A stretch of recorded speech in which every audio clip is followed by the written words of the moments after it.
அன்புடைமை அதிகாரத்தில் 10வது குறளை நாம் காண இருக்கிறோம். வணக்கம் வணக்கம் வணக்கம். எல்லோரும் நலமாக இருக்கிறீர்களா? நல்லா சாப்பிட்றீங்களா? நல்லா தூங்குறீங்களா? மன மகிழ்ச்சியோடு இருக்கீங்களா? இதுதான் ரொம்ப முக்கியம். காசு பணம் முக்கியம் இல்லை, அது வேணும். ஆனால் அதுவே வாழ்க்கையே ஆகாது. ஒரு காசை வச்சுட்டு இருக்கேங்கிறதுனால எனக்கு அது சாப்பாடு ஆகுமா? கிடைக்காது. அது எனக்கு ரத்தமாக மாறுமா? ஆகாது. அந்த காசை நான் என்ன பண்ணணும்? அதற்குரிய வழியில் செலவு செஞ்சால் மட்டும்தான் அந்த பொருளாக அது நமக்கு மாற்றி கொடுக்கும். ஆனால் அன்பு என்பதற்கு எந்த காசும் வேண்டாம். அது என்ன பண்ணாது? காசை வச்சு வர்றது கிடையாது இல்லையா? இப்போது நாம் என்ன பண்ணலாம்? இந்த கடைசி குறளை காண இருக்கிறோம். இன்றைக்கி நாம் அதை பார்த்தால் அன்புடைமை அதிகாரம் நிறைவாக இருக்கும் என்று நான் கருதுகிறேன். குறளுக்கு போகலாமா? சரி. அன்பின் வழியது உயிர்நிலை, அன்பின் வழியது உயிர்நிலை, அகுதிலார்க்கு என்பு தோல் போர்த்த உடம்பு. அன்பின் வழியது உயிர்நிலை, அகுதிலார்க்கு என்பு தோல் போர்த்த உடம்பு. அழகாக சொல்கிறார். மிக அழகாக, தெளிவாக, இனிமையாக நமக்கு புரிய வைத்திருக்கிறார். அன்பின் வழியது உயிர்நிலை. ஒரு உடலுக்கு உயிர் மிகவும் முக்கியம். உயிர் இல்லைன்னா அதுக்கு உடம்புன்னு பேர் கிடையாது, அதுக்கு பேர் வேறு. அன்பின் வழியது உயிர்நிலை. அந்த உயிர் ஓட்டத்திற்கு ஆதாரமாக, அடிப்படையாக, அடித்தளமாக, ஆதார சுதியாக அமைவது என்பது அன்பு என்ற சிறந்த பண்பாகும். அதுதான் அன்பின் வழி, அது உயிர்நிலை. அகுதி இலாருக்கு, சரி, அன்பு செலுத்த தெரியாதவங்களுக்கு என்ன பண்ணலாம்? என்பு தோல் போர்த்த உடம்பு. நம்ம உடம்புல சதை எலும்பெல்லாம் இருக்குது இல்லையா? அதுக்கு மேலே சும்மா ஒரு தோலை போற்றி விட்டால் எப்படி இருக்கும்? அதுக்கு ஏதாவது மரியாதை உண்டா? இல்லை இல்லையா? அன்பு என்ற பண்பு இல்லாதவருக்கு அவருடைய உடல் உயிரோடு இருந்தால் கூட என்னென்னு பேர்? என்பு தோல் போர்த்த உடம்பு, எலும்புக்கு மேலே தோலை போத்துன மாதிரி அப்படின்னு சொல்லி நம்ம பார்க்கலாம். நிறைய இடங்களில் பல பேருக்கு அன்பை வெளிப்படுத்த தெரியாது. இது உண்மைதான். ரொம்ப பிரியமாக இருப்பாங்க, ஆனால் அந்த அன்பை வெளிப்படுத்த தெரியாது, செயலாகவும் செய்ய தெரியாது.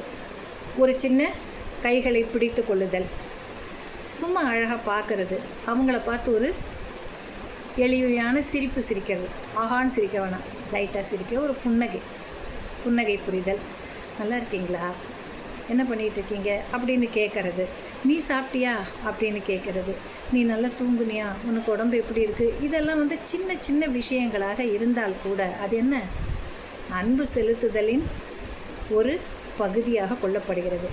பல குடும்பங்களில் பார்த்திங்கன்னா கணவன் மனைவிக்கிடையே கூட இந்த ஒரு புரிதல் இருக்காது. ரெண்டு பேரும் ரொம்ப சிறப்பாக அன்போடு இருப்பாங்க. ஆனால் இதில் யாரோ ஒருத்தருக்கு தன்னுடைய அன்பை வெளிப்படுத்த தெரியாது. இல்லைன்னா என்ன பண்ணுவாங்க? பெரிய கிஃப்டாக வாங்கிட்டு வந்து கொடுப்பாங்க. பெரிய கிஃப்ட்டு தங்கத்தில் செய்வாங்க, வைரத்தில் செய்வாங்க, எல்லாம் கொண்டு வந்து கொடுப்பாங்க. தன்னுடைய துணைக்கு பரிசாக அளிப்பார்கள். ஆனால் என்ன பண்ண மாட்டாங்க? அன்பான ஒரு வார்த்தை சொல்ல மாட்டார்கள். இப்போ ரெண்டு பேர் கணவன் மனைவிங்கும் போது ஒரு சிறு அணைப்பு, கைகளை பற்றி கொள்ளுதல், இனிமையாக பேசுதல், இவ்வளோதான், சின்னது. நீ எப்படி இருக்க?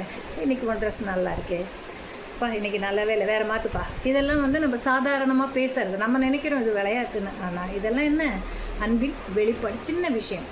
நீ சாப்பிட்டியா அப்படின்னு ஒருத்தர் கேட்டுக்கிறது. அதில் என்ன பண்ண போகிறீங்க? காசு பணமா உங்களுக்கு? ஒருத்தர் ஏதாவது ஒரு சோகமாக இருந்தால் என்னாச்சு உனக்கு அப்படின்னு கேட்குறது. இதெல்லாம் நம்ம செய்யணும். ஆனால் பல பேர் அதை செய்யறது. அவன் ஏதோ உட்காந்துட்டுருக்கான் அப்படின்ட்டு போயிடுறது. அப்போது அந்த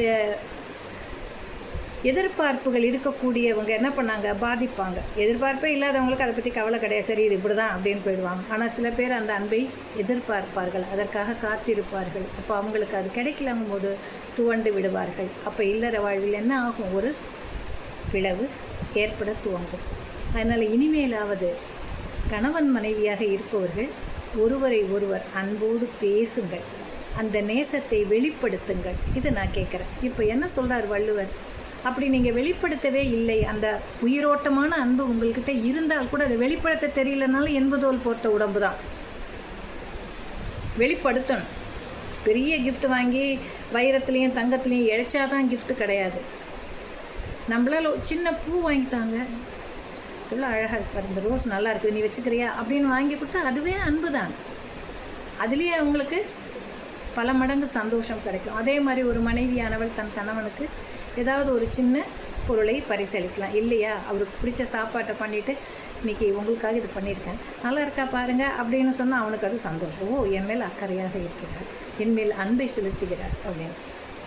இதுதான் அன்பின் வெளிப்பாடு. இது ஒன்றும் பெருசாக போய் பட்டம் படிச்சுட்டுலாம் வர வேண்டிய அவசியமே கிடையாது. ஆகவே மக்களே, கணவன் மனைவியாக இருந்தாலும், பெற்றோர் குழந்தைகளாக இருந்தாலும், நட்பு உறவாக இருந்தாலும் உங்களுடைய அன்பை சிறு சிறு விஷயங்களில் நீங்கள் வெளிப்படுத்த கற்றுக்கொள்ளுங்கள், மற்றவர்களுக்கும் கற்றுக் கொடுங்கள்.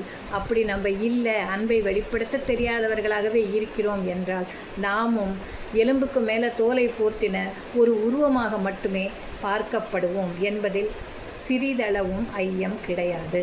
ஆக அன்பு என்ற உயிரோட்டமான ஒரு சொல்லை வைத்து கொண்டிருந்தால் நாம் மனிதர்களாக கருதப்படுவோம் என்பதே இதன் உண்மை பொருள். நன்றியுடன் அன்புடைமை அதிகாரத்தை நிறைவு செய்யும் உங்கள் மணிமேகலை. வணக்கம்.